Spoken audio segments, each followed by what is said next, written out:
Peace, everybody. Peace. Peace. So we're here for our session on correcting Black history. We're from the Moor Science Temple of America. We have our location over at 2530 Eglinton West. So we have right across the street from Tennille's Patty Shop, directly across the street. So How long have you been there? about 7 years now. Oh, 7? Yeah. So every Sunday we have classes there. Every Sunday we have meetings there. Every first and last Sunday, and in the middle we have open session for people to come and get information. Also introducing people to Noble Drew Ali and the fact that he's the founder of a lot of things that we see playing out today. You know, he's the reason why a lot of things are happening in favor for our people, right? And the denial of him is why a lot of us are being abused, because he taught a lot of things that should be applied or should have been applied over the time frame that wasn't applied. So that's the Moor Science Temple. We're at 2530 Eglinton Ave West at Richardson.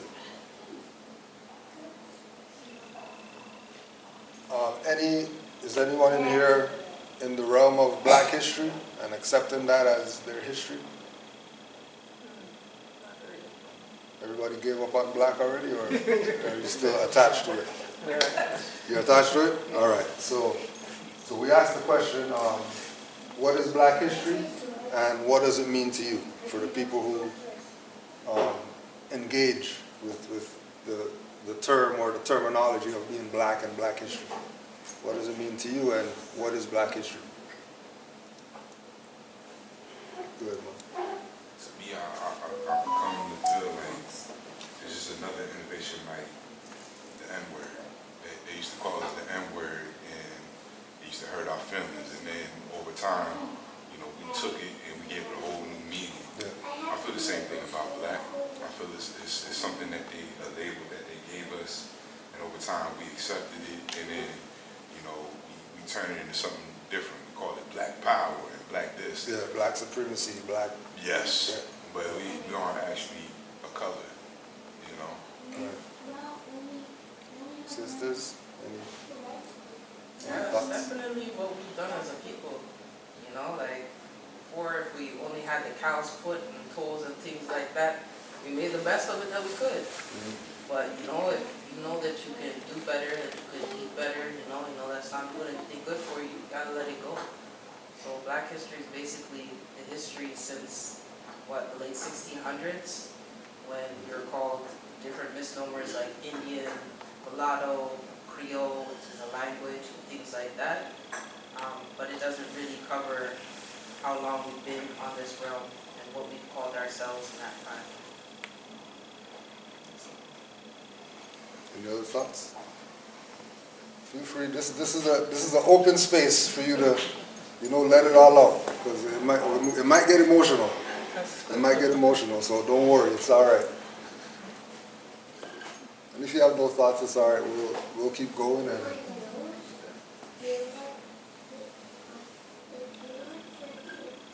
so some of the questions that we're looking to answer is: what is Black?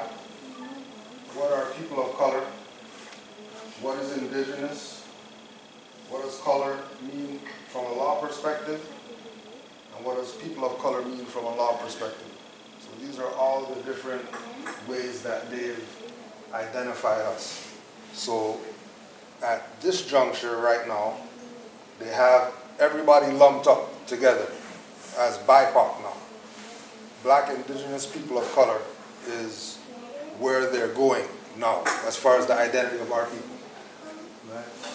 So this is a 2010s term to replace people of color and to replace Black and indigenous people. But what they're actually doing is putting them all together, which is letting them know, or letting the people know, that they know that the people of color, the Blacks, the Indians, everybody else are actually the indigenous people. But they're not presenting it like that. They're presenting it like this is a new way that we're going to identify ourselves. But the underlying tone is that they're actually telling that the people that they're indigenous.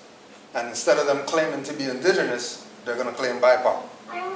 Or they're going to keep claiming black, Indian, colored, and all the different brands. One of the things that's not taught about to the public from the people who are the leaders is etymology.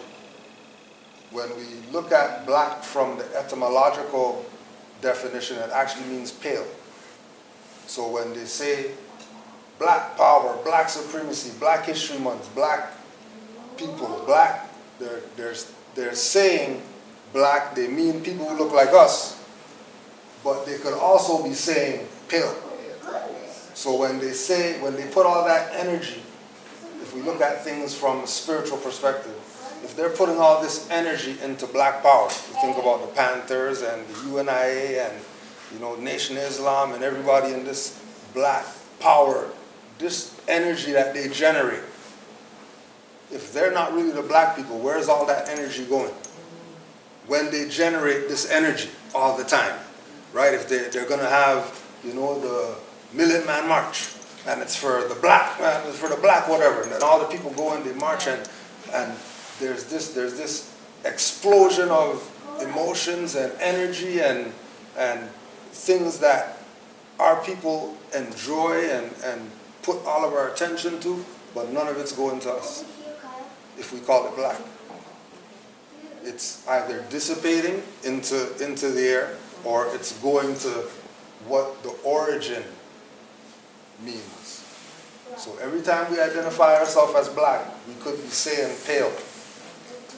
And then if we're actually not pale, and we're calling ourselves black, then we're actually looking retarded. We're actually looking incompetent. If we say that we're black, and this is black, and this doesn't match, people are going to start looking at you funny.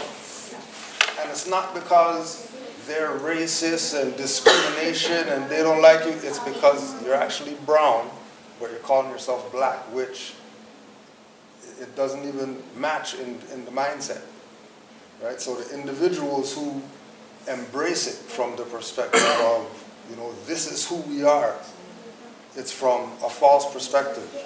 It's building on sand. You're never going to be able to get to 3 feet building on sand. The water's going to keep coming in and just taking all that foundation away. So taking that foundation, they're going to build and keep building on sand, and keep building on sand, and not realizing that the damaging effect of the generations that are coming after for our negligence or our incompetence or our lack of taking things from the right perspective. Because by looking at things from the wrong perspective for so long, we end up injuring ourselves, which is where a lot of our people are now with this thing of being called or being told that we're black.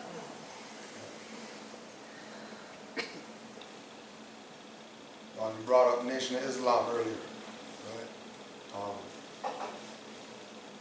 This is Nation of Islam. Now, they call people black more than anybody. They continually call people black. It's a regular thing. It's in their literature. It's a theme with them. Right? But this is what they know.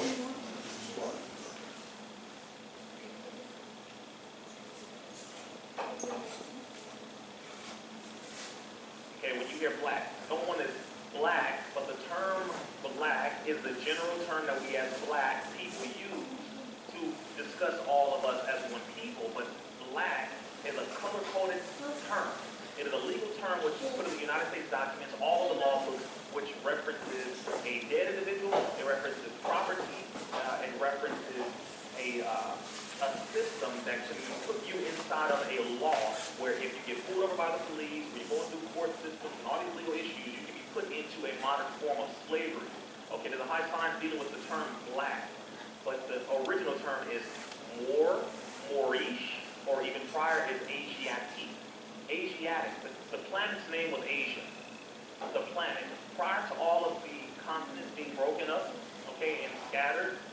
Pangea and all that, where the water rose and then the pieces of the actual supercontinent broke up and broke apart.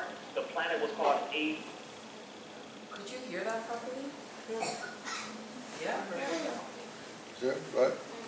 So, if he's a member of Nation of Islam, and they know that the original name of our people is Moor, and that black is everything negative, and that black is, means dead, and black is all these things that proves that we're not, then why do they keep saying this thing?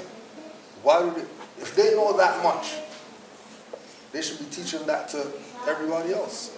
Why is it only the leadership who knows? Right? The leadership are the ones who know. Right? But the common individuals, they don't. And then they're suffering more than the leadership. Right? When you go check these people's net worth and all that, because all of them pay taxes and all that stuff, these people got millionaires off of playing games with our people. And it's a game, because this is something that they've been doing ever since they got Noble Drew Ali out the way. Right? Assassinated him, buried the history of him so you don't even know who Noble Drew Ali is. And then they start from 1930 onward as our people's liberation movement. They don't go pre-1930 unless they're speaking about some ancient whatever like that, then they'll talk about the past. But for our people in our generations, right, 1930 is the point where they start our liberation out of slavery and finding ourselves and whatever. They don't go before 1930 because then they're going to have to become Noble Drew Ali.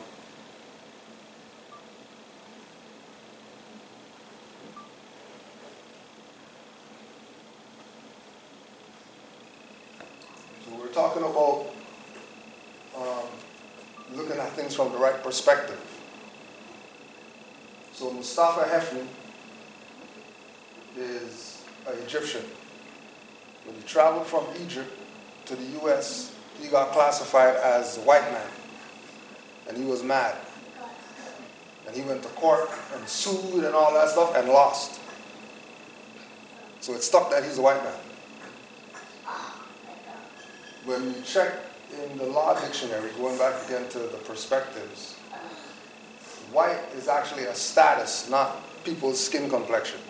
So when we say white supremacy and white power, white privilege, all the white whatever, and then we have in our mind modern European, like people on the wall or whatever like that. When we say white people, we think them, that they're not the white people.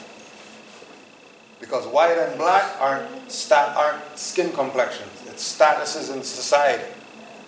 So if we use the Hindu caste system, black's on the bottom. And then if you go to Japan, black's on the bottom. And then if you go to Australia, black's on the bottom. You go to all the European spots, black's on the bottom. If you're talking about status, not skin complexion. Talking about what's your status in society. The black status is the lowest status. It's the most least respected status. So if we're human beings and we're dealing with society and we are embracing that we're black and that they're white, then them being white means that they're the pure ones, they're all the things that are positive and right, and then the black is all the negative. If we went to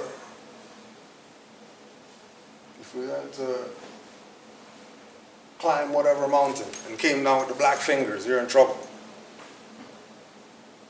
But we're going to call ourselves black.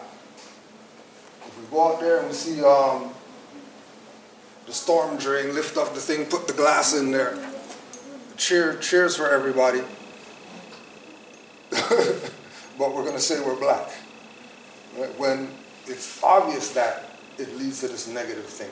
Now the important thing is when you're looking at it from a law perspective, whether it's universal law or natural law or constitutional law, you have a broader view and you look at it from a law perspective.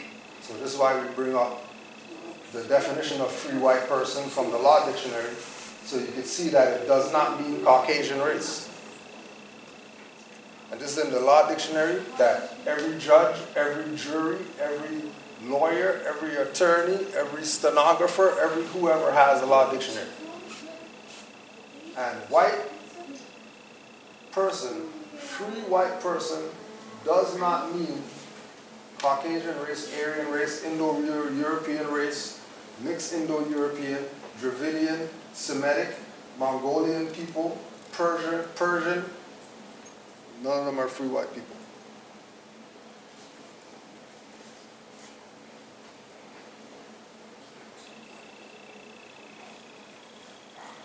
We would say that we're colored people. The BIPOC, going back to the people of color again. Right? The last paragraph right there. It has also been held that there is no legal, technical signification to the phrase colored person, which the courts are bound judicially to know. So if it's in the law dictionary that colored person has no signification, then we can't be colored people. So we dealt with the black. We can't be black because that's status. We can't be colored because color has no technical signification from a legal perspective. There's nothing there. And this is Black's Law Dictionary.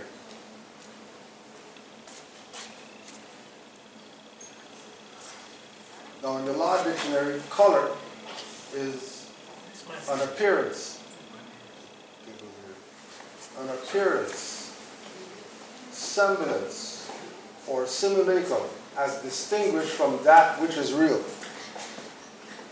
So if you say you're colored people, you're not saying that you're real people. You're saying you're artificial. And then if we look at it from the mundane perspective, you know, that movable wall right there is colored. Those pictures are colored. The table's colored. Chairs are colored. Floors colored. Walls colored. That's clothes are colored. People can't be colored. Because color is an appearance. It's not real. A prima facie. A deceptive appearance. Right? Deceptive.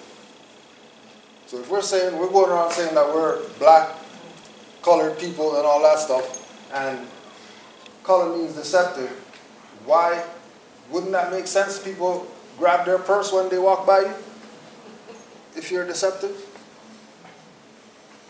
Is it really racism, or is it you're calling yourself something that actually puts you in a certain status? Color of authority. That semblance or presumption of authority sustaining the acts of a public officer who is derived from his apparent title to the office or from a writ or other process in his hands apparently valid and regular. Again, when color's in there, it's a semblance. It's not real. So color of authority, for example, is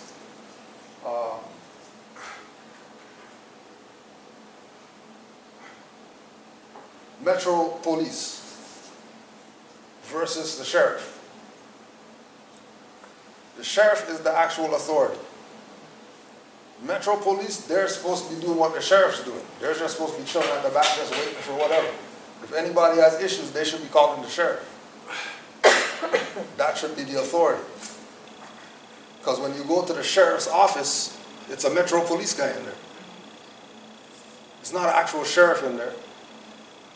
It's somebody who's Toronto Police Services that's in the office of the sheriff. And then you would see that all the sheriffs were pushed back into places where natives are and all them, and places far out. You're not going to see sheriff around here unless they're coming to go to somebody's door to evict or something like that. You're not seeing sheriff otherwise. Going to family court, and then you see somebody sitting up there and they're saying that they're the judge and they're making decisions on people's lives and all that, and that's not a court of law. That's color of authority. They don't really have that authority to do that. But if people agree that, hey, that guy's the judge, and then you're going to go in there, then all right, then I guess he's the judge. Color of title. The appearance, semblance, simulacrum of title, also termed apparent title.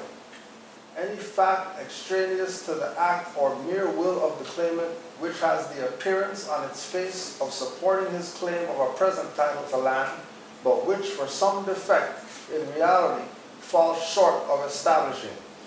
Color of title. So color of title would be, you go buy a car and they give you an ownership instead of giving you the manufacturer's certificate of origin to say that you own the car.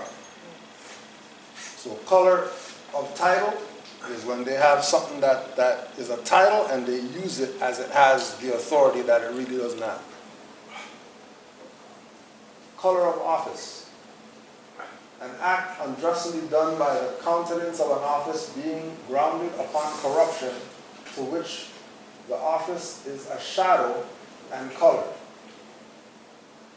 Color of office. So as soon as you see corruption there, and then you go check whether it's municipal, provincial, and they're talking about 15 billion and 15 years to build a train line and all that stuff. you know that's color of office, because corruption's going on. As soon as you see corruption, oh, that's color of office. But they're not going to go there. They're going to go into all these other stuff, because if they bring up the color, it might trigger something into people's brain to realize, oh, if that color is not real or corrupt, then me calling myself color might be corrupt too. Right? Because all these things go together. But if it's not put together for you, you're going to miss certain things. Right?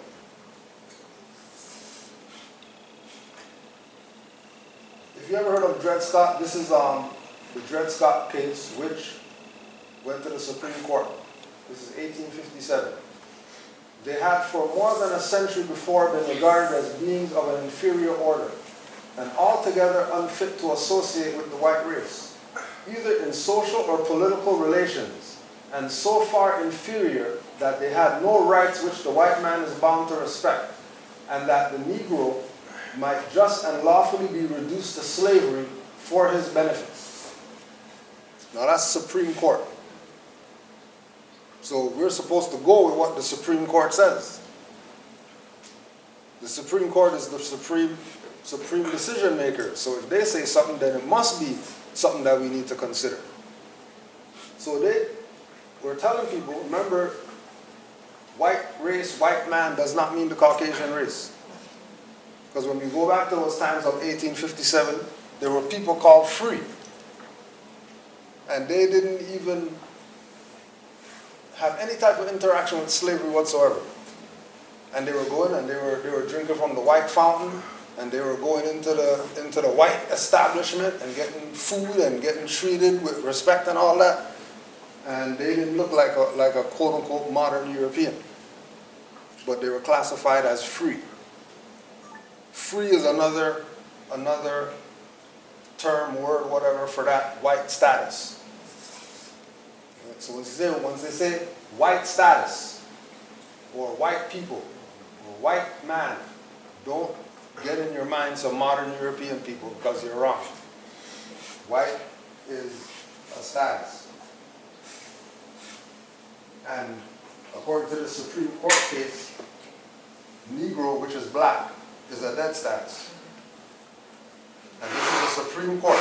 So there can be no dispute with this. There's no debate, there's no rebuttal, because the Supreme Court, and everybody goes with Supreme Court for everything else. Supreme Court said right to travel, everybody ran to Supreme Court for that. Okay, well, Supreme Court saying that Negro is a dead status.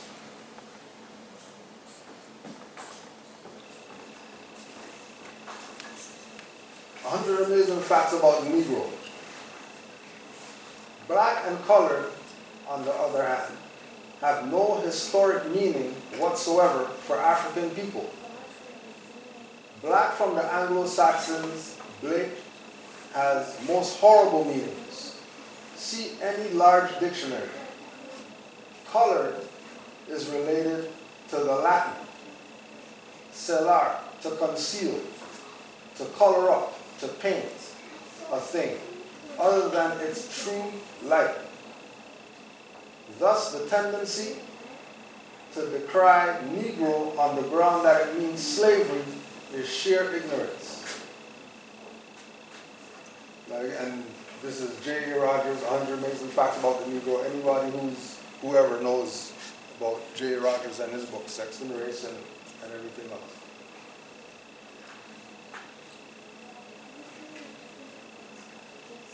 Right, so colored, to conceal, to hide again. And then if you're playing hiding games and scooting down and ducking and all that stuff, then you're obviously doing something that you shouldn't be doing.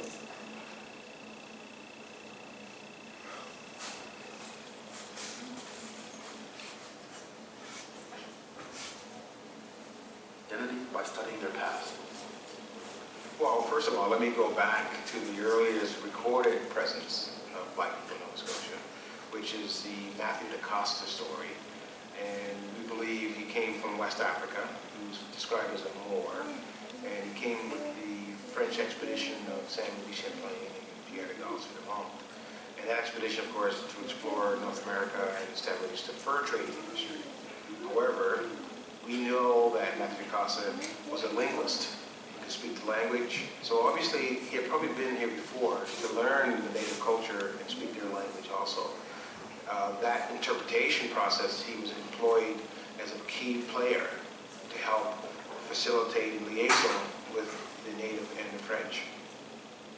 So Matthew DaCosta is taught in the black history circles as the first black man to be over here and all that. When you research him, he's a Moor. It's in the records in researching him that he's a Ladino Moor, he spoke multiple languages. He's a Moor that spoke multiple languages, which verifies the position that they're taking. Because how is he from West Africa and he's coming over here and talking to the indigenous people over here, if he's from over there? Now, what type of connection do these places have that he has the language, all these different languages, and he got selected as the man to come over here with some other Europeans to do fur trade. And he's speaking with the indigenous people that are already over here, right? This must be a connected culture, right? This whole thing of Africa over there and the ancestors and going and them over here and them looking at it separate is a complete wrong perspective. Because it's all one. Right? Everything is what it's supposed to be. Right? It's all one. Identity by So we go to the indigenous people. America's first civilization, the Olmecs. And if anybody has seen an Olmec or looked at an Olmec or whatever like that, you already know those are brothers, those are our people. But they're the first indigenous people. So if the first indigenous people look like us, then how we get to be black and Negro and colored and all these other things? If it's a documented fact in stone, it's a documented fact that the indigenous people of the Americas look like Olmec head. That's the majority of us in here.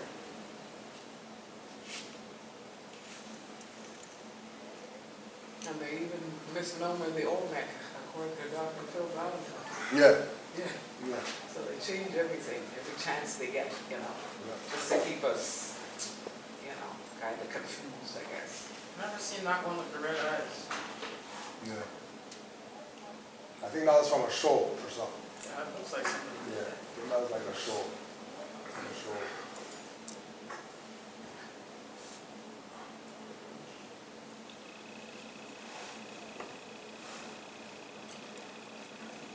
In 1863, French travel magazine titled Le Tour du Monde, Around the World, this painting of a Micmac boy and a Micmac woman serve as evidence of a black native presence in North Americas before the onset of European colonization.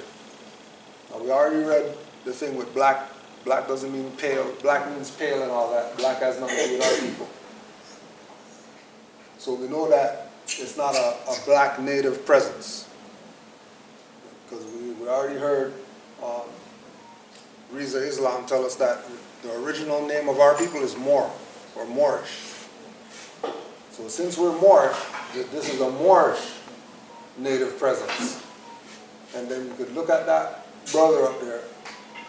Everybody knows he's the same one with the peasy hair. Right? The peasy hair boy. When the comb can't go through and all that stuff. Well, he's Micmac. Now I told you Micmac, some red people. They told you Micmac is some people paler than you.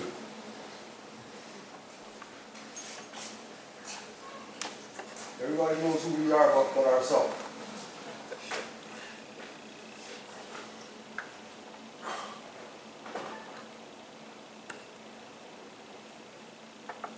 Nationality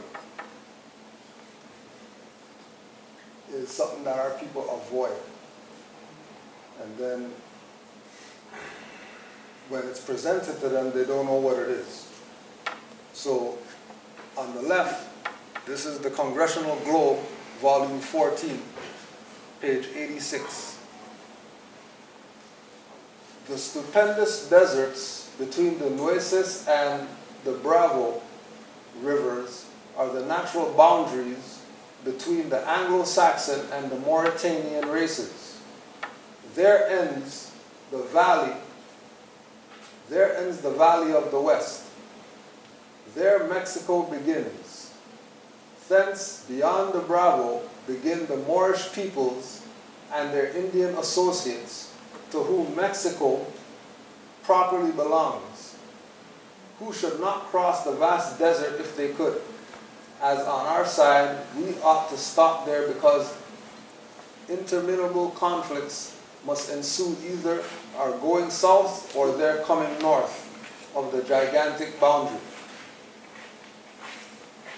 So the Mauritanian races, remember they're talking about Mexico. They're talking about the Mauritanian races of Mexico. And over here has to be Mauritania then, or have some type of connection to Mauritania. And as you can see in Mauritania, Moor's in there, M-A-U-R. So that's another variation of Moor, for us to at least have something more than black, Negro, colored, indigenous, or whatever to call ourselves. We could at least say more in all these different ways. M-A-U-R, M-O-R-E, M-O-H-R, M-U-R, M-U-U-R, M-O-O-R. There's all these variations that, so we don't have to be afraid of it. Be afraid to be connected to it. And keep in mind the Moorish people and their Indian associates.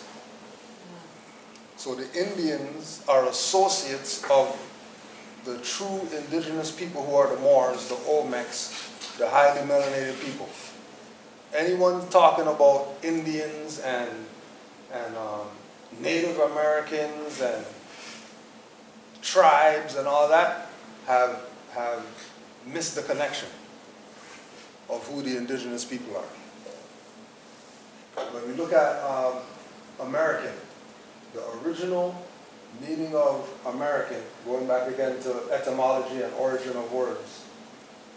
Today, American applies to the descendants of Europeans born in America, citizens of the United States. Those are the ones that claim it most to be the American. But the true American is the native of America, originally applied to the Aboriginals or copper-colored races founded here by Europeans. Found here by Europeans.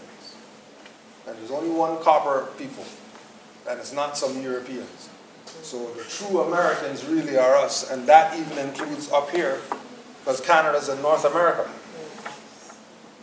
Even though they're going to try to pretend like that's not the case, as if Canada is somewhere else or something like that. It's in North America. Right? And then we know from the slave narrative or the Underground Railway history that all these slaves knew that up here was Canaan, not Canada. And they had all their hymns and all that stuff singing that they're on their way to Canaan and all that. And Canaan is ours up here too. This is how they were able to escape and come up here. And if they were so dumb Negro and lost their history and all that stuff, what do they know about North Stars and following stars and astrology and all that to get out of slavery?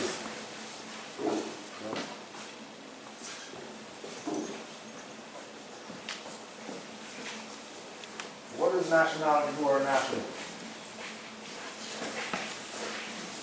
So Noble Drew Ali introduced us to our Moorish nationality in the 1920s. And his message to us was that we're not Negro, black, colored, or Ethiopian. That we're descendants of Moroccans born in America, we're Moors, and we have a nationality. So in the image, you see the slave master, which was just say whichever modern European branch of the family, right? That was the colonists of the Americas, right? That they identified themselves as the colonists. Right? We came here, we're colonists. Right? You have the denationalized Moor in the center, which is the Moor who's classifying themselves as Negro, black, colored, and all these other brand names. He has a stamp on his forehead that says CP, which means Christian property. And then you have the nationalized Moor that knows about his nationality and birthrights. You could tell that he might have the features of the Negro, but there's something different between the Moor and the Negro. They're not the same. There's a distinction between these two individuals. Right? One of them has a regal presentation. Right? So Noble Drew Ali was bringing us out of that dead status of being Christian property, Negro, black, colored, Ethiopian, or anything else that we call ourselves. And he was bringing us to the status of being Moors, or knowing about our nationality and our birthrights.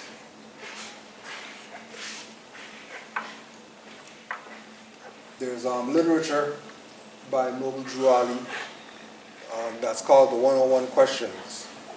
And in the 101 Questions that ask the questions, what is his, meaning Noble Drew Ali, what is his nationality? Moorish American.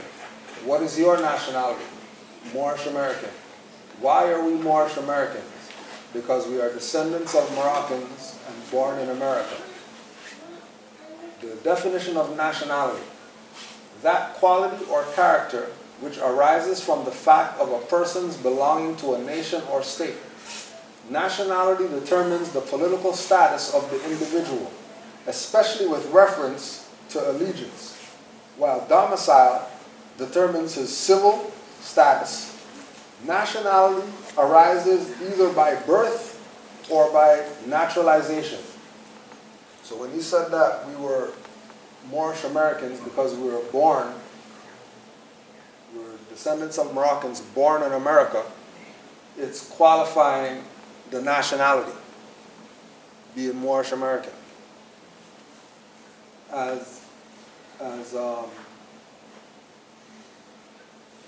so we go from Noble Drew Ali getting assassinated in 1929 to 1930 and the founding of all these different organizations for the liberation of our people that to this day haven't worked yet.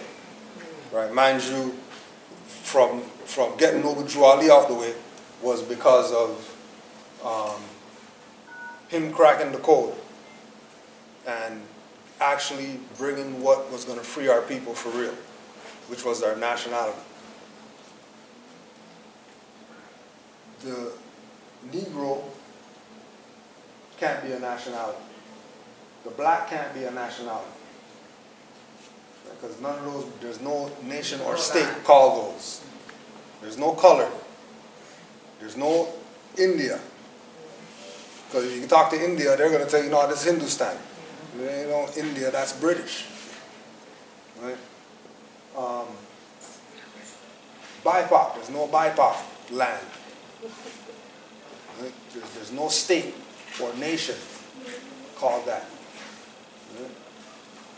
So bringing us back into our nationality allowed us to have political status. And now when we look at Chicago and Noble Drew Ali in the late 1920s, the activity that was happening there was us being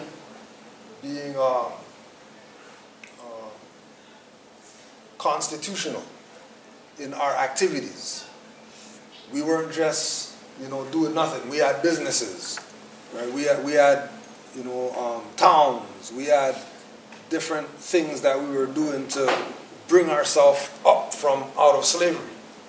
Right? By the time the first convention, which was 1928, they were talking about 30,000 were just at that. From all different areas, different Moors coming from different places, right? That temple alone had that many. Now, when you look at the individuals who were involved, people who look to Noble Drew Ali as a reference point, right? Oscar the Priest is one of the main ones, because Oscar the Priest was the first quote-unquote black congressman of Chicago. That everybody knows he was the first black congressman of Chicago. But there's pictures that we have with Noble Drew Ali and Oscar the Priest. Like they're together. And then when we check other people in the pictures, these are well-known Chicagoans. These are not nobodies that's around Noble Drew Ali. So the direction that he was going with nationality being the forefront was allowing our people to, one, have something that we can call our own. Right? We're Moorish American, nobody else could claim that but us. Right? We have the landmass or the jurisdiction where we're going to be exercising as these Moorish Americans. Right? We have a flag that was brought back to us, that no one had a flag, that everybody else had some unrecognized banner that they made up. But he actually brought something back that was older than the people who are claiming that they had us in slavery. Right? What age was he when he passed? 43. Yeah. But then, 4 and 3 is 7, and 7 is a important number with the Moors, so it, it's like, well, maybe it was the time. Maybe he did everything that he was supposed to do, and it was everybody else that dropped the ball. Because he already did what else is there for him to do. He brought us everything. He brought us our nationality back, brought us our flag back, brought us our national headwear, so we don't have to be discriminated against. As soon as they see a fez there, oh yeah, leave those Moors alone. Don't even bother with those Moors. They're not going to be about causing no disruption. They live by the principles. He brought us our principles back. live by the principles, love, truth, peace, freedom, and justice. These are things that were in his message for our people. But the key point was getting out of those dead statuses. You couldn't have anything as a nation without a nationality. You can say nation all you want. Right? And again, going back to Nation Islam, that they say that their name is X. So they're definitely not a nation because X is not a nationality. Right? And if they were a nation of Islam, then anybody Islamic would be part of that. Because there's Islamic people in the world. How come they're not part of the Nation of Islam? If they're the Nation of Islam, then everybody Islamic should be part of the Nation of Islam. If there's such a thing as an Islamic nation, which there's not.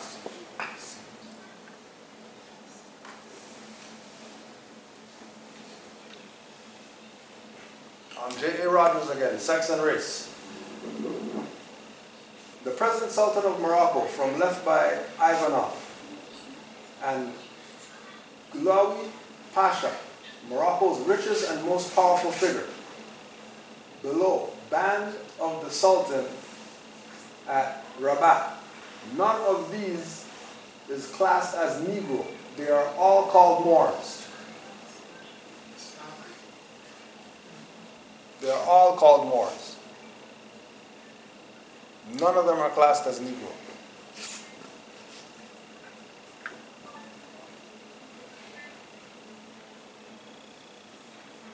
And so nationality again. Algerian, Angolan, Argentinian, Australian, right? Nationality. None of them are saying yellow, orange, blue, pink, red. None of them. Brown, black. There's people at Congo that's black, and they don't call themselves black. So how is it that we're black, but they're not black, and they're actually black, and they're not saying they're black? Something's wrong with us saying that we're black.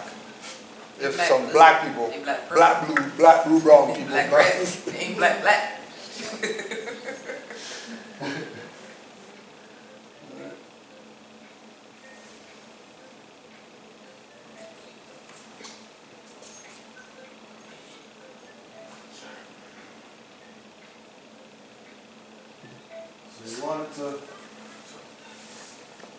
You want to yield there and open up the floor for any questions or comments or anything like that have come across. Whatever questions you got, you could present them now. Please, more go ahead. The diet that came with, like, in this Southern Circle Quran. Let's see if I have.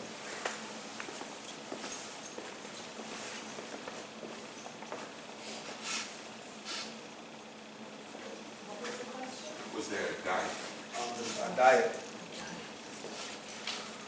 So when we looked at during that time, there was no specific dietary instructions, but this right here.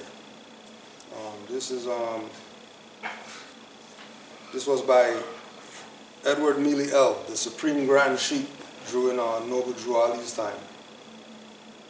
Islam, these are critical moments, and all Muslims are required to follow instructions. During the life of our Prophet, he told us many things, but there was many things that he said he couldn't tell, but we would know after a while. Since he passed, he left his son who will guide you. Now, of course, the Prophet's laws are all right, but there are plenty he couldn't write or put in book form. So someone had to tell you. Now, some are going to believe it, and some are not. But now let me say to you, as a brother who loves Israel, please don't be hard-headed.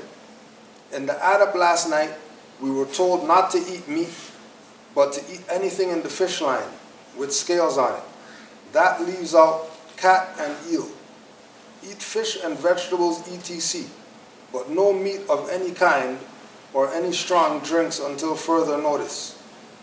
Please don't do any of these things until you hear from the grand body. peace, your brother in Islam, Emiliel.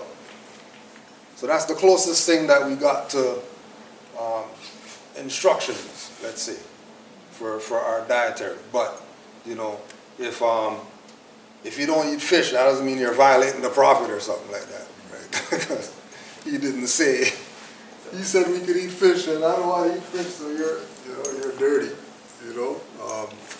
You're going to play it by, you know, some by blood type. You know, they're going to eat to their blood type.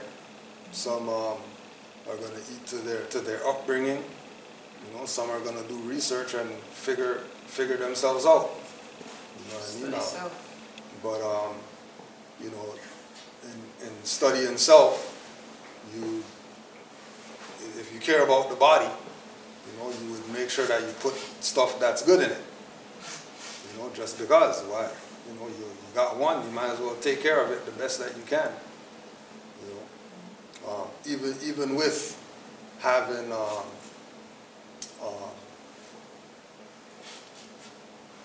been indoctrinated to eat a certain way, you know, based on certain cultures that we're brought up in or something like that. Now you're looked at, you're the weirdo now at the dinner because you don't want pig feet, you know, or you don't want to eat certain things. You know, they're looking at you strange because you say you don't want milk. You know what I mean? And everybody has their whatever that has milk in it. But it is what it is. You just, you know, you're doing this for yourself. It's your body. People do what they want with theirs. But I would go towards, you know, the blood type alkaline, you know, vegetarian / vegan whatever diet before anything else. You know, just from the health aspects of it. Any other questions? Sisters, any questions? Whatever questions, it doesn't have to be just relative to this. Anything relative to the Moorish paradigm. At what time frame in history did we have to change our status or correct our status? Like Juali passed, peace be upon him, 28. Yeah, 1928. So, or 1929, sorry. So before that, we were recognized Yeah. as. So when he passed now, you had to correct? Well, Like, when did this correction, like all these documents and paperwork, and when did this all come into play? well, that's more modern. That's more like maybe.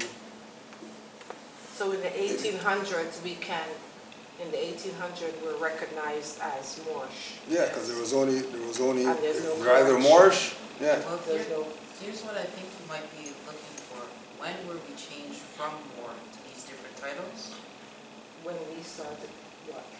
When we started to identify as these titles. Mhm.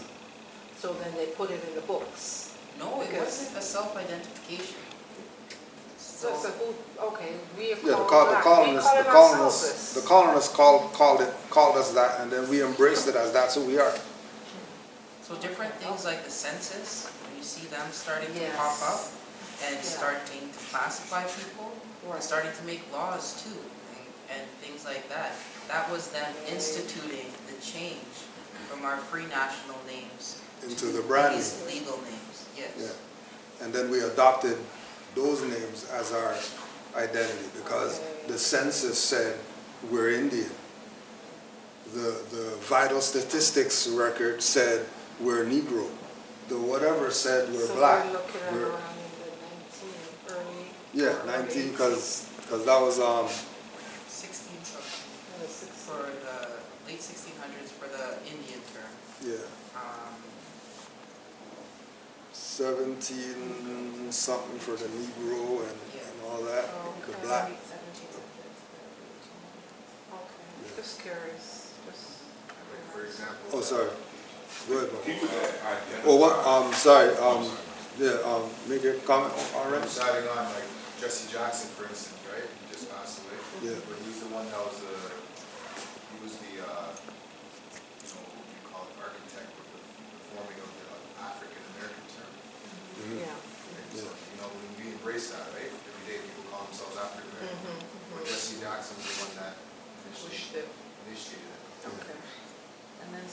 that came black.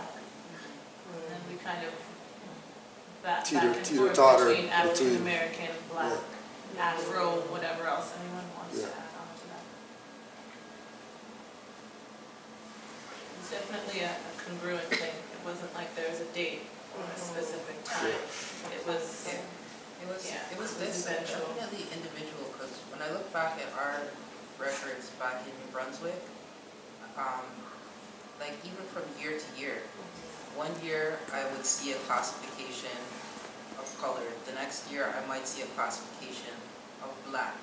The year before that I wouldn't have seen any classifications at all, like depending. So it was very hard to like even just try to zone in and find those ancestors, because even the spelling of names and things like that were different. Because people would go up to the door and just ask you, okay, Eatman, E-A-T-M-O-N. Next guy comes, Eatman, E-A-T-M-A-N. You know, but it's the same address, it's the same family, exactly. So there's a lot of discrepancies that way because there's a lot of human error, and it came from the perspective of whoever was classifying. So we're in the physical. We're in the physical. And we are Moorish, right? Mhm. You saw? Yeah. Can we just, I'm Moorish. Yes. Now, must why be do clear. I need to correct anything? Why do I need to deal with the government in the paperwork, in the Well, for example, like, because I'm, when we have everything running right, then it wouldn't matter. But because you're dealing with colonial people, understand. And- So they and- have to correct their information. no, their We don't information have is to correct is what it is. Right. We have to correct ourselves. It's really us.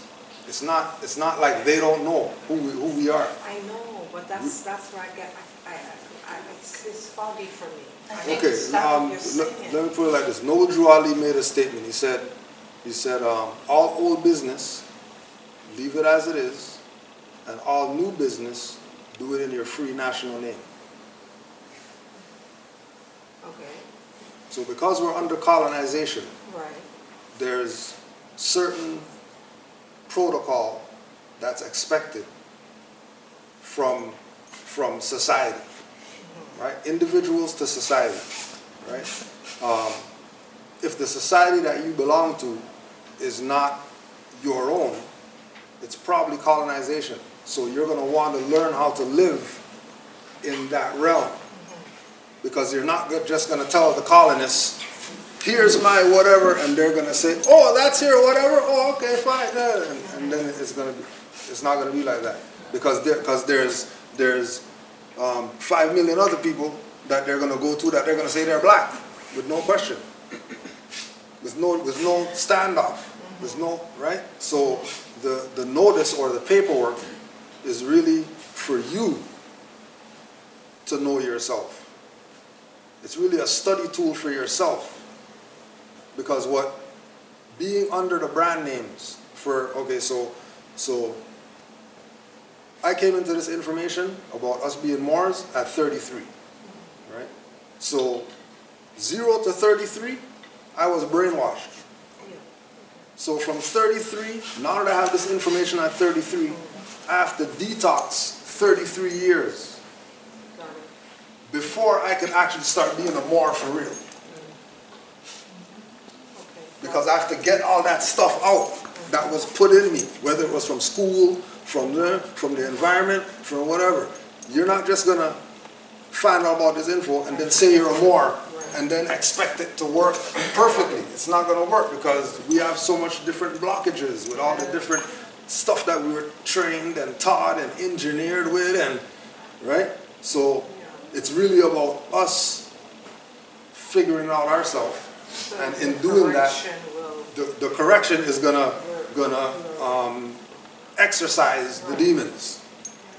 So the more you study this information, the more you get around Moors, the more you eat right, the more you meditate, the more this is gonna start. It's gonna be easier and easier and easier and easier, because the more you let go, the more you could put in. And we have to be able to let go.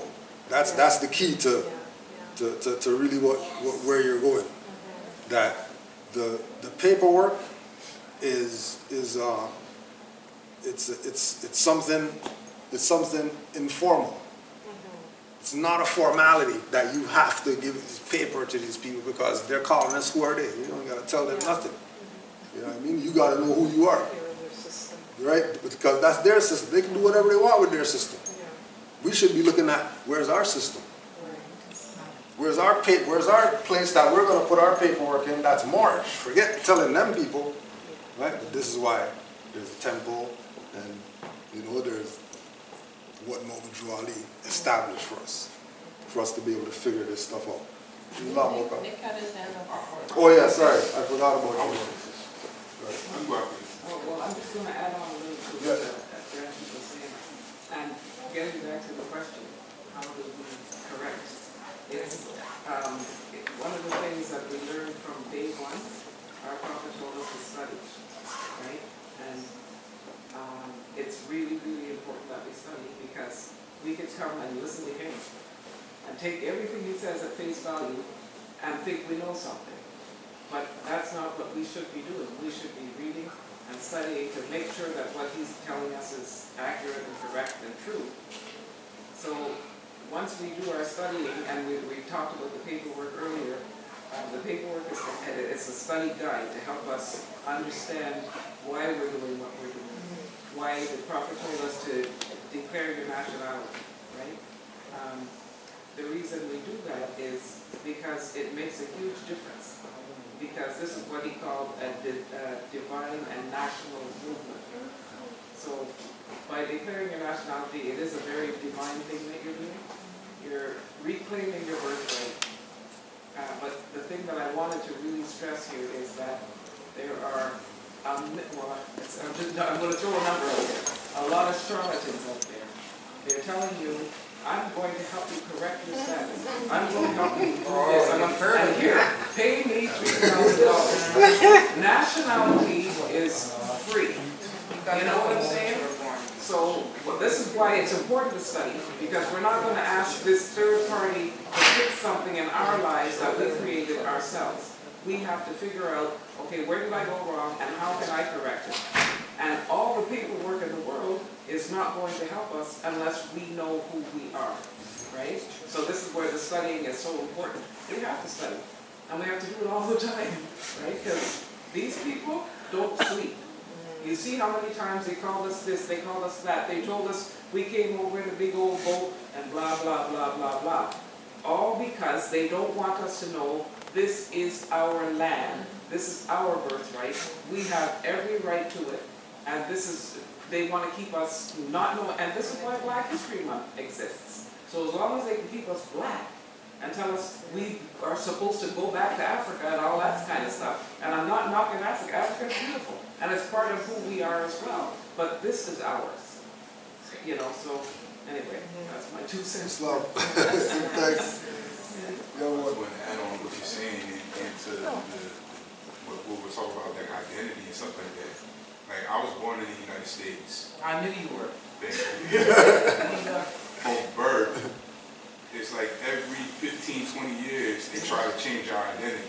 At first, we're Afro-Americans, then we're black, and then we're remembering we're people of color. And then before my time, we were Negroes. And now they have a whole new thing, it's like FBA. And it didn't offend me at first, but I'm like, what does foundationally black mean? It's like they try to tie your history to slavery. And there's nothing before that, nothing, you know what I mean? And they diminish anything that came after that. So that's why nationality is important to me. So in every other nationality, especially in North America, they're very opinionated about identity when it comes to us. They want to tell you who you are, who you're not, and they want to join the conversation. You know, like if we had Asian people or white people here, I'm sure they would be here with their hands up and they would know so much without reading the book. You know what I mean? So that's why it's important to me, the nationality and getting it right. And it definitely ties us back to the global tapestry. Because when you say black, black started and ended just a couple hundred years ago. So where are your ancient foremothers and fathers? But if you travel the world, like I love watching Moors who travel in habit, you know, with their fez, with their traditional clothes, because we have traditional garments.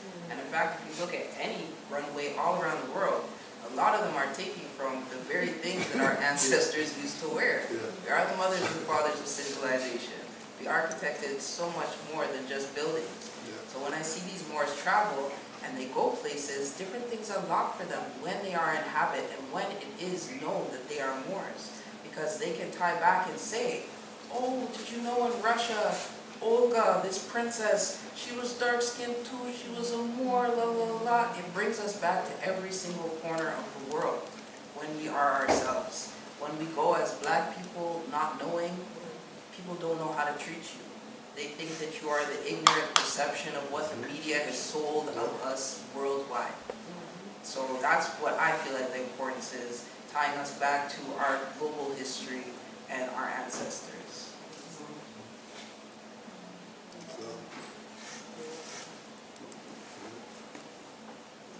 I feel these days it causes a lot of division too.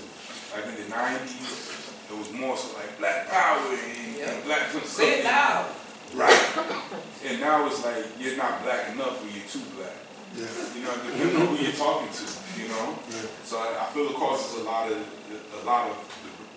division. But that's the idea. Because it's a definition that That's the people hold idea. so strongly, Yeah. but it's unclear. It isn't a clear definition. What is black? You know, what even is it? Everybody's gonna explain it, describe it, and experience it in a nuance of different ways. Instead of dealing with the reality of what is the nationality. You know, just like she's saying about the international people. Like we just here, just coming in here, 3 or 4 people, you know, that aren't our people, right? The Hindu guys, oh, it's fast, when I was coming in, right? The cab driver, the Uber, when I was coming here. Just talking. Hey, how come you have that on? Like, that's from my country. Why are you wearing that over here? Right? It's just a natural thing that it's gonna draw this certain attention, but the attention it's drawing isn't the racist and the the discrimination and it's the honor, the respect, the acknowledgement that, oh, well, damn, you must be onto something. There must be something to this. If this whoever that I don't know, right? Because there's our people that we don't know, that they wouldn't say a word. They want to say something. But there's a disconnect. Right? They're not running up to take pictures like the Asian when they see Moors. There's something that, and we look at it from the dark magic perspective with our people, and how come they hold on to this thing, right? That really hasn't served them and doesn't serve them, but they hold on to it still, you know? Like we always talk about how when we do stuff like this, room's supposed to be packed, because there's no way you're looking at the conditions of our people and thinking that stuff is all right. You have to be thinking something's up, the way that things are going. And trying to find some type of remedy for this situation. There must be something, you know? You should have advertised it as a Black History Month. Yeah. You should have said there was free Chick-fil-A. But here's what I'd say too. Love that. Like, that's my mom. She's a beautiful mocha color. My grandma was like an ivory color. My daughter, she's also very fair. And I've stopped anyone from casting the spell mixed over her. I'll stop them right there. She has my face, my whole face, and my body structure and everything, except she's a different shade than I am. And I tell her, I'm Moorish American, you're Moorish American, and she knows this to a T. Because that's that divisiveness right there. You know, creating all these different categories, you know, and things like that. Exactly, shadeism, really. And it's just, it's another way that we have been divided. And it's unfortunate, you know, like I watched one post that's like, oh, if you're mixed, you can only celebrate half of Black History Month. Like, what kind of foolishness is this? Exactly. And then the you know, it's just another way to be exclusive when we go back to being Moorish, there are so many people with similar ancestry, and it really does bring people together. Together, easy. Please, boy. Could you speak more to about Noble Drew Ali and like how he came upon the knowledge to give to the people? I know that like they did a while, they had their Master Fard Muhammad. He was the one who educated Elijah Muhammad. Was there somebody for Noble Drew Ali that did the same thing? Yeah. So this is from the Holy Quran of the Moorish Science Temple of America. This is the opening section.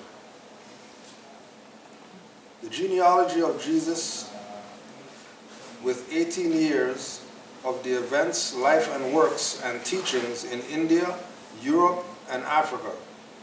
These events occurred before he was 30 years of age. These secret lessons are for those who love Jesus and desire to know about his life, works, and teachings. Dear readers, do not falsely use these lessons. They are for good, peace, and happiness for all those that love Jesus. Dear mothers, teach these lessons to your little ones, that they may learn to love instead of hate. Dear fathers, by these lessons you can set your house in order, and your children will learn to love instead of hate. The lessons of this pamphlet are not for sale, but for the sake of humanity. And as I am a prophet, and the servant is worthy of his hire, you can receive this pamphlet at expense. The reason these lessons have not been known is because the Muslims of India, Egypt, and Palestine had these secrets and kept them back from the outside world. And when the time appointed by Allah, they loosened these keys and freed the secrets. And for the first time in ages have these secrets be delivered to the hands of the Muslims of America. All authority and rights of publishing of this pamphlet of 1927 by Prophet Noble Drew Ali. So,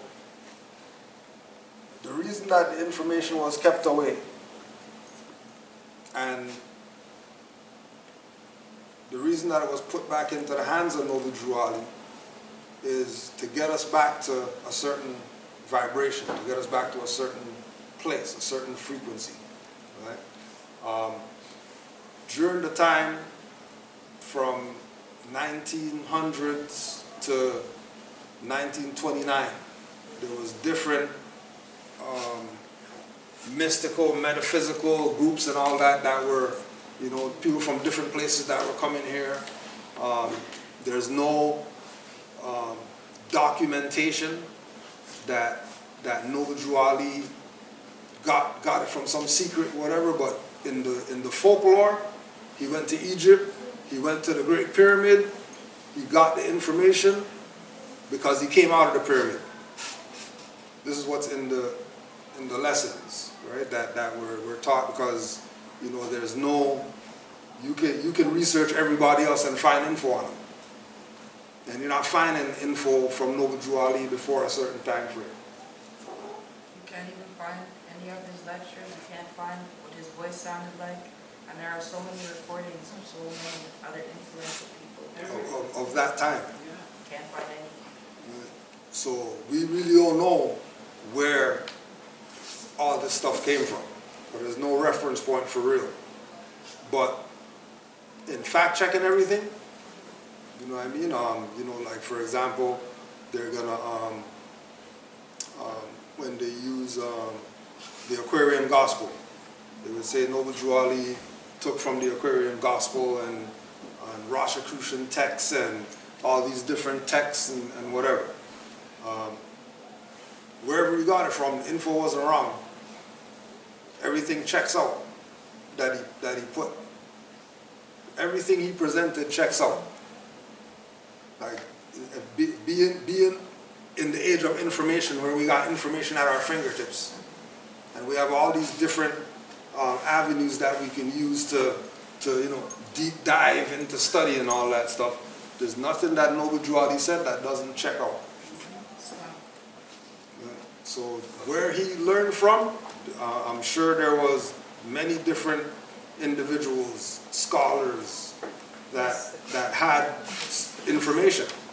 You know what I mean? And in him doing his own research, came to this realization that we're not these brand names. Right? The other part of it is when you do the research with Noble Drew Ali, you find out that he was the first to teach Islam in America. Nobody was teaching Islam in America to our people before Noble Drew Ali.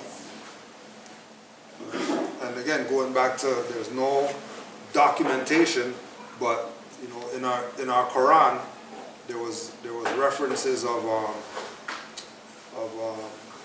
Noble Drew Ali getting permission from the city of Mecca to be able to teach Islam here to our people, because of how low our people had went and the obligations that all these other nations have to our people on this side. You know, that they backed him. You know, they supported his mission, even though people. There was a man by the name of Sati Majid, he was like an Islamic scholar or something like that, and he was trying to get Noble Drew Ali. He was trying to get him to put a fatwa on Noble Drew Ali to get him to stop teaching Islam. You know, for whatever reason he had. But obviously they couldn't do it because it's still here. There's a distinction between Islam that we're speaking about Yeah. and the Islam that's going on in places like Iran right now. Mm-hmm. Yeah. So I think it's important for people to know that. Yeah. Yeah. The reference point is Islam versus Islamism. So our Noble Drew Ali taught us our religion is Islamism. Even though you would see certain things that would make you think this is an Islamic thing. Like what you see people say when, you know, Islam, mosque and Muhammad and whatever like that. He also called it the old-time religion. Yeah. So the idea of the Islam that Noble Drew Ali presented is older than what it is we see today that they say is Islam. I'm going to add on to that. Yeah. Because it took me time to realize that the Islam that they practice is like Sunni and Shiite. Yes. That's all Yes. after colonization. Should be. So exactly. It's closer to what he brought up. Yes. So these fatwas and stuff that they pass and the way they act, they carry it like they've been acting this way for centuries. Right. They've been acting this way since after colonization. Now the question, I see how the Nation of Islam has evolved from the 90s until now, and even before I was born. Yeah. It's not the same Nation of Islam, and they're continuing to evolve. They have Elijah Muhammad alive on the mothership. They're starting to fast for Ramadan and stuff like that. And before, they seemed like more Christian. Like they call themselves Muslim, but in practice, the way they have their meetings and stuff like that was like more Christian-like. Do you feel that the more science temple of America is going to evolve in the same way, or what direction is it moving towards? Well, where the conflict is that the Nation of Islam's whole platform is the More Science Temple's platform. They just don't have fezzes. They got rid of the nationality cards, and they don't say that they're El Bayt, Al or Ali. Everything else they're doing is More Science Temple. They just took out those things that are going to make people say, hey, they're doing stuff like More Science Temple. Why did? Because obviously they just call yourself More Science Temple and carry on the work that was what was going on. Right? The idea that Noble Drew Ali doesn't even get honorable mention for being the founder of Islam in America, and then all these people who are saying Islamic is their whatever, but they're not acknowledging the founder of Islam being out here. We're in the rebuilding stage, because while from 1930 to present, while Nation of Islam was doing what it is that they were doing, we had the infighting and the different camps in the Moorish movement. You know, some people say naturalize, some people say do this, some people say in vital statistics, some people do, when all of them strayed away from what the foundation of this really is. So it became, you know, how you see some people said, oh, this is a religious thing, you know, oh yeah, this is Noble Drew Ali church and all that stuff, and replace Jesus and put Noble Drew Ali. Right? These are some of the activities that people took, right, in keeping the confusion going in this, so that the other things could get the momentum. Because the other things keep our people deaf, dumb, and blind. None of that stuff is freedom, and we know that from looking at the conditions that these people had the power to assist our people and do whatever it is they got to do for our people, and then stuff just going worse. Obviously, what they're doing isn't where it's at.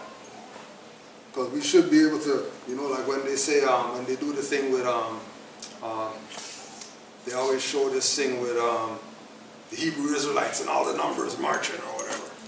And then they show all the numbers of the Nation of Islam marching or whatever. They've been showing that. What's been done for our people? Our children still starving and getting molested and all that type of stuff. So your stuff obviously hasn't done anything for our people like that, right? And I think it's important to note, because you spoke of two different creeds, two different religions, that it's not a religion. So you could be a Buddhist and your nationality could still be Moorish. You could be a Christian and your nationality is still Moorish. You could be a Jew and your nationality is still Moorish. So it really doesn't have to do with your own personal creed, because everyone is supposed to, I'm paraphrasing now, but everyone is supposed to go to their own vine and fig tree. Everyone's supposed to have their own creed. That's them. But when you're saying Islam, you're saying I, self, law, am master. So you're here in this vessel, you're here to master self, to study self, to be able to be the best more that you can be. Living with the principles of love, truth, peace, freedom, and justice. And as long as your creed will allow you to live with those principles, then that's your creed. That's what do you.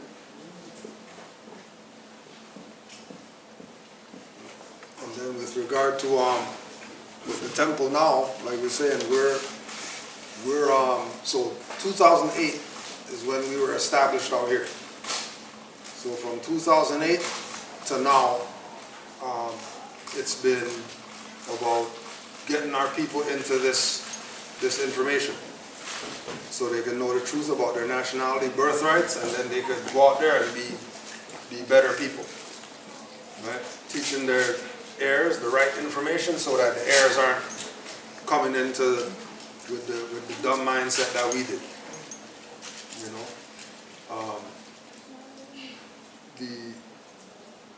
The actual location where we're at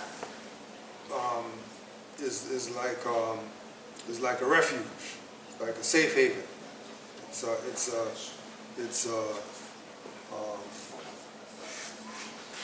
It's a recharge, you know, going there to be amongst each other, so that we can take our wisdom and our knowledge and back into the community and help make this place a better place. You know, but the work that we're doing is to bring our people back into knowing who it is that they are. Because like we said, all the other organizations, groups, and whatever, we tried their stuff from 1930 to now, and nothing has worked. But when we go pre-1930, We have the example of Noble Drew Ali that worked. We have the example of UNIA that worked. We have the example of more Zionist Jews that worked. So there had to be some type of disconnect why the stuff's not happening. And the disconnect is not being with the nationality. Making the claims of everything, organizations, associations, naming everything except nationality. That's the only way out for our people at this point. Having a national mindset. When we look at, we did The Black Panthers, when you were breaking that down? Is that what you were talking about? No. I was going to talk about the Hindus out in Brampton and them places, right? It's nationality. Yeah, sure, absolutely. They have a nationality. They get here, and then they fund their own. They go get 8 jobs, and they fund their own stuff. For sure. That's why they can get their clothes into Walmart. Right?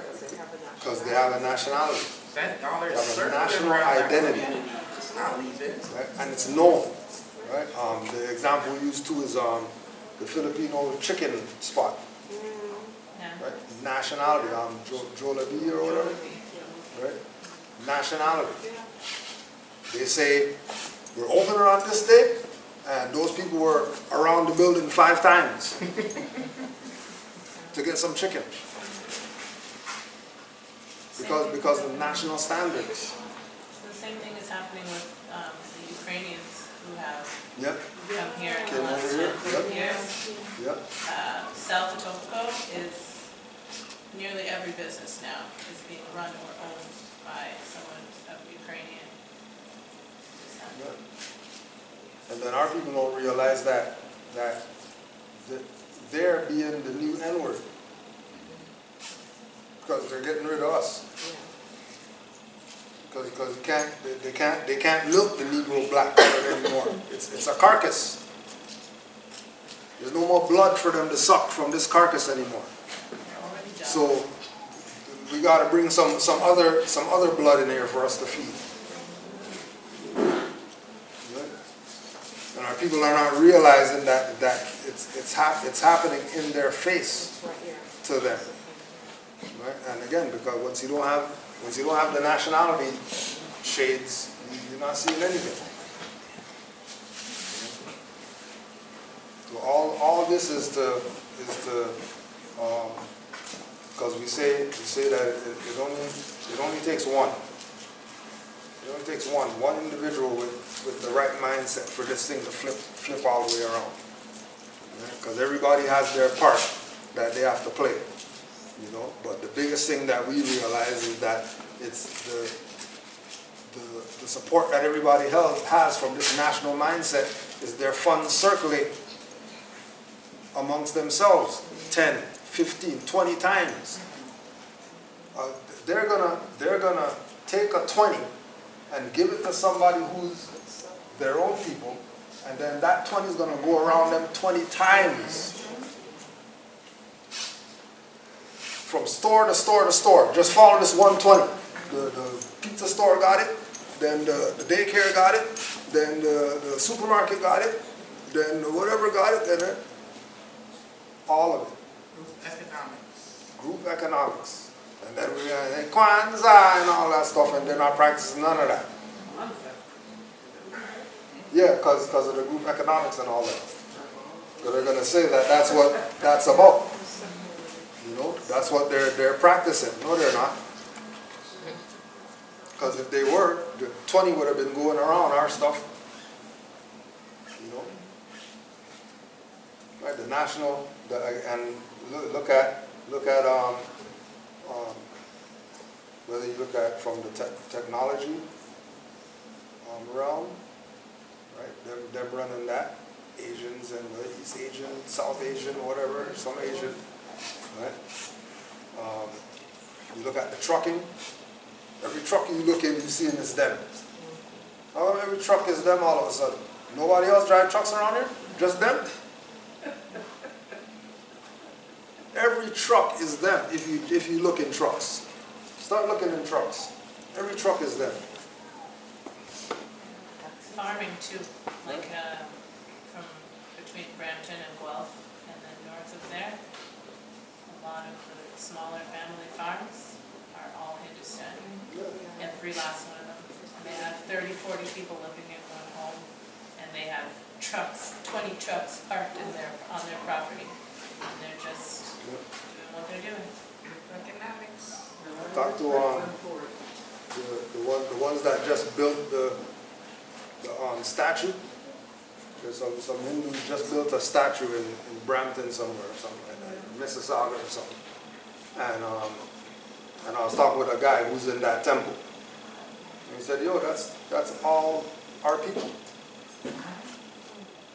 We didn't go to government to get anything for that. That was all our people.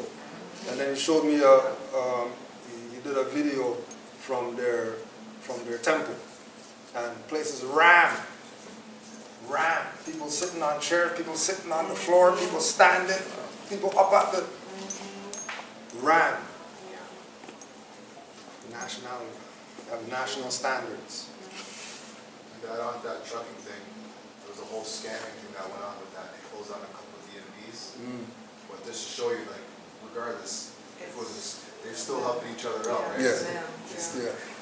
Even if they have to pull some strings, they're still helping each other. Look out for their own. Yeah, they do.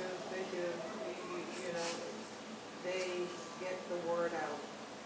Just tell one of them something, and it gets right through their community. And we can't blame them. No. Yeah, that's what national. That's national affairs. Buddy of mine was he's still in the Negro mindset, but he knows about Moors. He's like, oh man, by now we should have this together, no one should do it. I said, bro, everybody wants to be black. Yeah. It's not gonna work, bro. I want to be black and I want to be a Moor. How's it gonna work? It's not gonna work. We can't even get to that common. You know what I mean? How's anything else gonna work?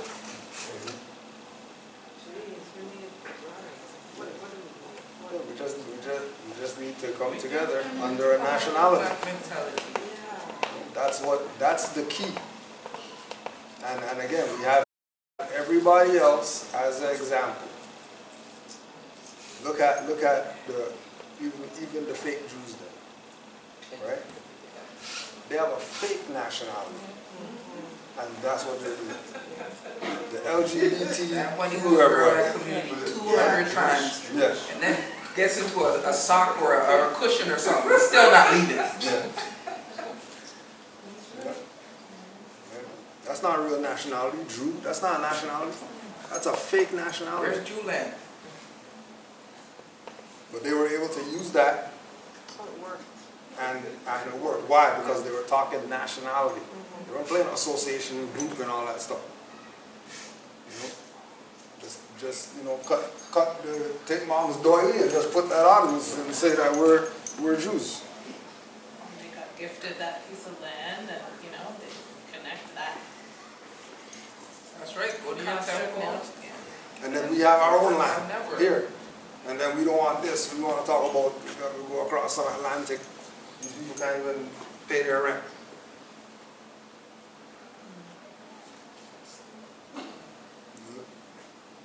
I just want to echo just how debauched calling oneself black is. All the time you see people twerking on the internet, doing all sorts of ratchet things, ghetto things, all these different synonyms they've got for black. They want to keep us in that lower level mindset, chasing those things, behaving in that manner. And you know very well, anyone who was raised right, you ain't leaving the house in that. You ain't doing that yet. There were standards. And when you have a nationality, and that nationality goes with customs, it comes with heritage, it comes with all of the principles, morality, all of these different things, you're not going to be behaving in a black manner. Or calling oneself black.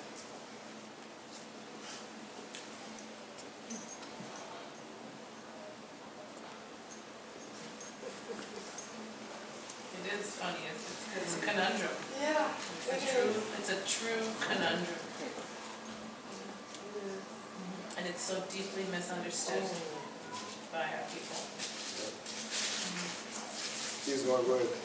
I feel like the idea of claiming the nationality isn't absurd either, because if you look at a lot of nations now, you look at Israel, Palestine, Iran. I didn't know this until, not long ago, but all these are new nations. Yeah. You know what I mean? If you talk to a lot of people from Iran, they'll correct you. I'm Persian. They don't accept Iran. Okay. Yeah. Nationality, national principles. And knowing their foremothers and forefathers. Yeah. And majority of them, once they have a nationality, they can go further back. Right? They can talk about further back. They can talk about different things that they recall in different times. You know, because it's all connected. This is what Drew Ali was doing when he was telling us about the descendants of the Moabites and the Canaanites and the Hittites, making this continuity of our culture, because we don't have a origin point if we're saying black, Negro, and all that. There's no reference point past slavery. Slavery is where it stops at. Where it starts. Yep. That's the beginning and the end. Yep.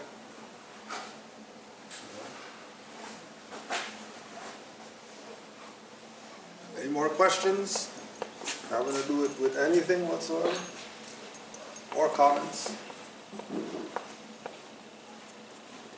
That's funny. You keep saying Negro. Ain't no one said nigger yet. You're mad at nigger, so they call us Negro. Okay, it's not a hard R, okay.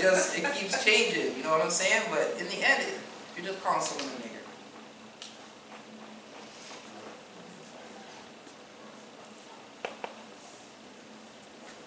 And then our people could say it, but then, some next people say it, they're mad. But they're not mad when we say it. We make songs about it and all that. No issue. The European come in here and say nigger or somebody. It's no longer a term. Everybody wants to fight.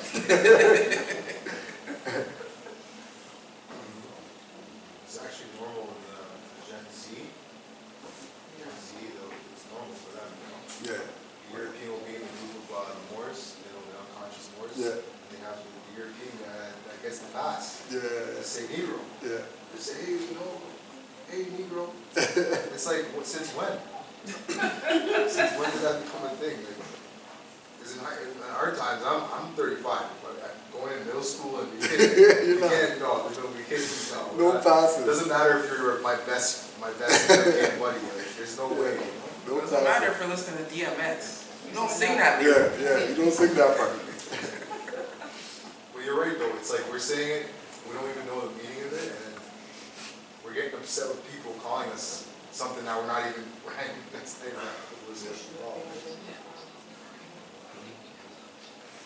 But you talked about which generation was it? I get all mixed up with the alphabet. But before all the alphabet, my generation were black. My mother's generation was Negro. So it's still the same sorcery being, put out on us. And that's why it's so important for us to realize, and it's so important for the little ones now, because they know. They know. We're always talking about man, know thyself. This is what it's all about, So nobody can come and call you anything or denationalize you or any of that other stuff, because you know who you are.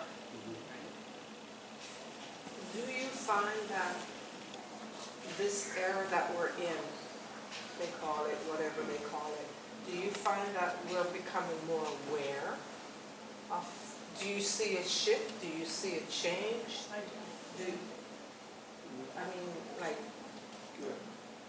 Because there's so much access to info now. Right. Like you can't not know something.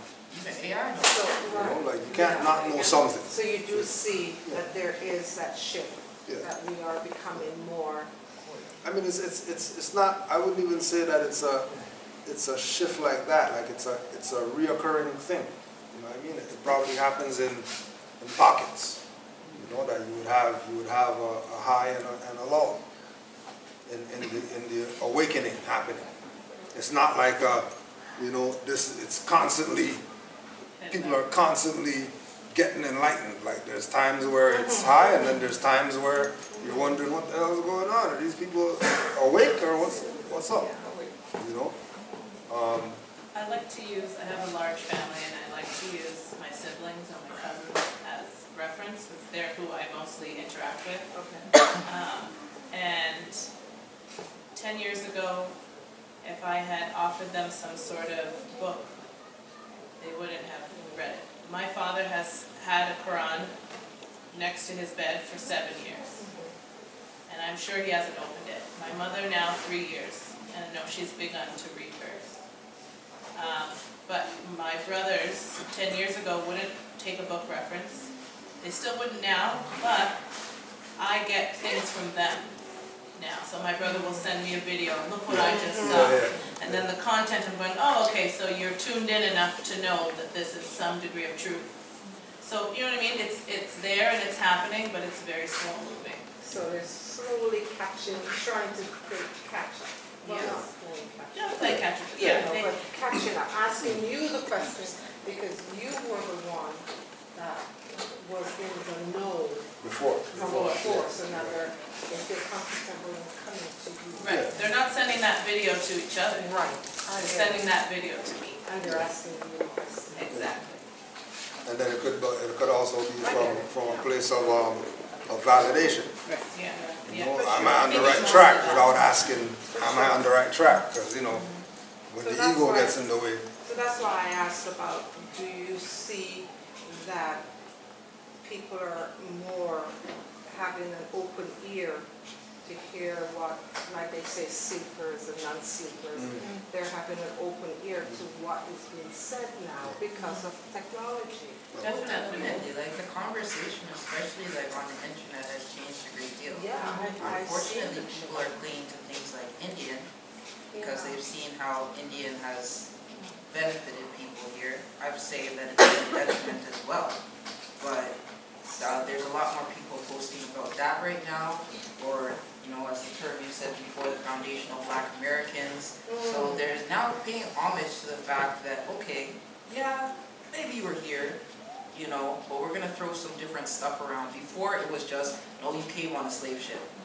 Okay, show me the ships. We can't show you the ships.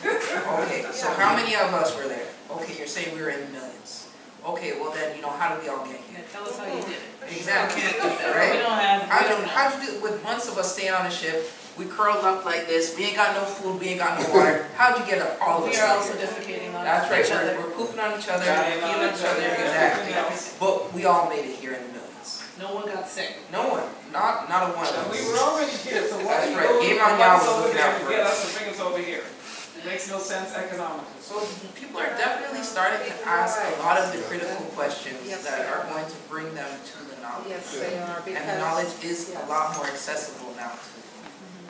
Even within that system, because the narrative is that no one from Africa was smart enough to build a boat from Africa to the Americas. Yes. And vice versa. Exactly. But they were smart enough to build a boat to go to Africa. And one Chinaman can do it too. Right. Yeah, one. I do feel the difference. I do feel that people are coming into the knowledge. Most definitely. I feel it, I see it. Because the reason why I chuckled not too long ago is because I'm seeing the rainbow, those rainbows. Yeah. Yes, I've been seeing the landing on y'all. Yes. And I'm thinking, wait a minute, these people just came up out Just took and just running everything. yeah. But there is an energy, which is a negative energy and a good energy. And I think with all what's coming out because of the media, more and more people want to come over onto the good side. And in order to get over onto the good side, you have to have knowledge about us. Yeah. Because we're it. Yeah. And part of that knowledge, We're it. we talked about this last week, if we have to acknowledge and take responsibility for the fact that we enslaved them. Yes. Yes. Yes. To truly understand the history. Yeah. But they don't want us to know that, because they always want us to look like we were the poor little victim, and we had no power, and so, not what we did wasn't right, I'm not saying, I'm not Yeah, defending yeah, it. yeah. But But we were in the position. The truth is the truth. Exactly. Yeah. So, Yeah, all of it, the good, the anytime bad, and the you ugly, we everything. created it. Anytime you hear the word slave, people automatically assume it's somebody that looks like us. And it has nothing to do with us. Yeah. It was Slavic people. We ain't Slavic. You know, so it's all about finding out the whole story, right? And once you know, this is my history now that we're talking about. This is our history. It gives us a whole different outlook on who we are and how we perceive ourselves, right? They don't want us to do that. They don't want us holding our head high. They don't want us to be running around saying yes ma'am and no ma'am and yes sir, and that whole slavery, you know, it's real sorcery, and it's been done to us all across the globe, so that they did a real job. They did a real job on us, and it's time to start telling the truth. And once people know the truth, especially the other ones, they're going to change. They are. They have no choice. They have no choice. They don't have a choice. This is all, it's all changing, and they're holding on for dear life. Yeah. Because they're holding on for dear life. It's interesting. The funny thing is, there's a lot of, for instance, people who have in Black History Month, and they're having their different celebrations and information type days and, you know, lectures, etc. And when you look and you see all of the people who are participating in it, we truly have, the vastness of our people, just in numbers, and the energy that's being deflected and replaced or displaced. When just a fraction of that gets corrected and is back in our realm, the change, that thing you were discussing earlier about, you know, do you see the changes? The more it occurs, the more it occurs. Do you know what I mean? It's infectious. One person vibrating in that good energy is far more attractive than 50,000 vibrating there. So it truly is about, go back to that idea of correction, correcting ourselves. It really is about making that correction from an internal space, from our hearts, because as we project, whether we speak out loud, whether we just stand in a room, whether, you know, somebody just sees us or shakes our hand, or it's a very, you know, short greeting, it makes a difference, an immense difference. And, you know, I don't wear a turban every day, but I don my bimbi every day, and it makes people confused. It confuses the heck out of them. They don't know what to perceive me as, and so they ask. And then I can start the conversation, and I can give them an offering of whatever I have, you know, within me. And that's the part that's important, that's the correction. The paperwork assists in finding myself there, finding ourselves there, in being able to communicate it outward, so that if that does arise, we can then communicate it. But it isn't necessary. It's really, the correction is within each of us, so we can be vibrating in alignment with who we truly are. And the more we do that, the more we do that. I can tell you, I stepped into this, and as I was the weirdo in my family, and I still am in many cases, but slowly and surely, individuals are studying. Yeah, exactly. Individuals are starting to be weird too, you know, and they're willing to try and to look and to, you know, make decisions for themselves because of my leading the way. Yeah, and this is without even asking me. Right? So it truly is a self-driven movement. That correction is within ourselves. My thoughts is the shift that I see or I feel, it's also galactic. Yeah. Indeed. So that is helping us in finding ourselves, or finding our groups, finding our knowledge. Like, there was such a thing that they did to us. It wasn't just an individual. It was something beyond this, beyond us. And this is all being, or that is all being corrected.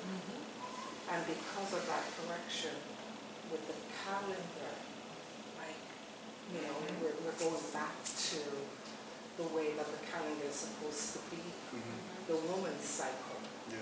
Like, and when all that comes into play, I think, or I feel, no, I know. Yes. I know. Who is supposed to find who is going to find who. And we're going to be where we're supposed to be. Because the calendar is something that really messed us up physically, mentally, with the sun and the moon, and being on the, what do they say? The male or the masculine as opposed to the feminine. And with the food that we ate, all masculine and nothing. Even our trees aren't feminine. Yes, they only plant masculine trees in the city. Yes, yes. Everything is masculine. So with all this correction, we'll be good. Because it's our time. It's not really that it's our time, but it's corrected. It's, yeah. That's where the prophet is lifting up the woman. Yeah. Yeah. Yeah. Yeah. It's really about Uplifting fallen humanity. uplifting humanity. I think But it was a journey. it was, and it still is. I think that the difficult part is recognizing that it is a journey, and that none of us is going to necessarily have a lifetime where it just shifts. You know, it will be eventually, maybe our children's children, or who knows. It has to be better. Exactly. We have to fix That's it. right. Exactly. That's right. So it truly is a progressive, it's a, what's the word I'm looking for? Passing things down. Generation. It is generational. It's generational, and it's a movement. It's not stagnant, you know? It's a movement, and it's consistent, and it's always going to be moving and transforming.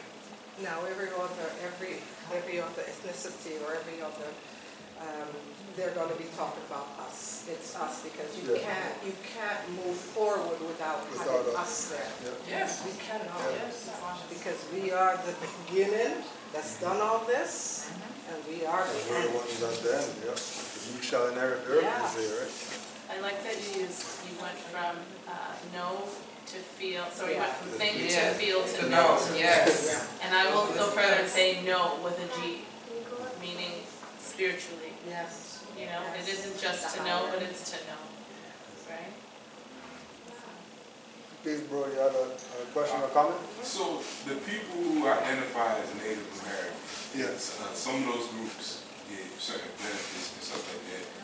Are we entitled to that as well? We are. But the issue is who's making the distinction of who's native or not. So if it's the colonists doing it, then you go check all the native whatevers today, you see all of them are Europeans in there. Blue eyes, Blue eyes, blonde hair. blonde hair. They're the tribe or the whatever, or the indigenous nation of whatever. You know, so and again, that's part of the whole thing of why they keep us black, Negro, colored, Indian, whatever like that, so others could benefit off of what's supposed to be our benefit. Because everybody who's getting something, they're a foreigner. All those people saying native, whatever, they're from Asia. They're not even from here like that. You know, but they're getting the benefits because they're working with the colonists. So they're going to get the benefit. You know, the LGBT whoever is going to get the civil rights benefits before the black guys. That's why your Uber driver has been here for 3.5 minutes, and he has a brand new conveyance, brand new, ready to start a business. Yeah. I cannot afford a brand new Anything. anything. How did you just get here? And Third you hand. mean to be able to produce an income for yourself in that way, right? They're being gifted these things when they arrive. And that's what's consistently happening, exactly. And it'll always happen. I think we were saying When people say my 800 a great week or grandfather something. came here with Some nothing, of the foreigners, he came here with nothing and got a loan and got land and got X, Y, Z. Yeah. And he had $8 in his pocket. They all got $8 in their pocket. You know? But that's also what I was gonna say when you brought up the natives, when you're talking about change.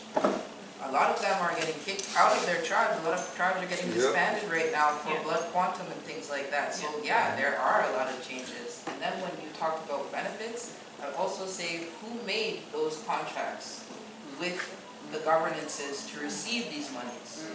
Because our contracts, like if you talk about the Empire of Morocco to the United States, is completely different than all of these other treaties that came later on with people trying to gain something now and calling themselves a tribe. Whether or not they were, a lot of them were Europeans who took squaws, indigenous women, started a tribe, and then made a contract to be able to get some of these funds. So you have to look back to what it is too.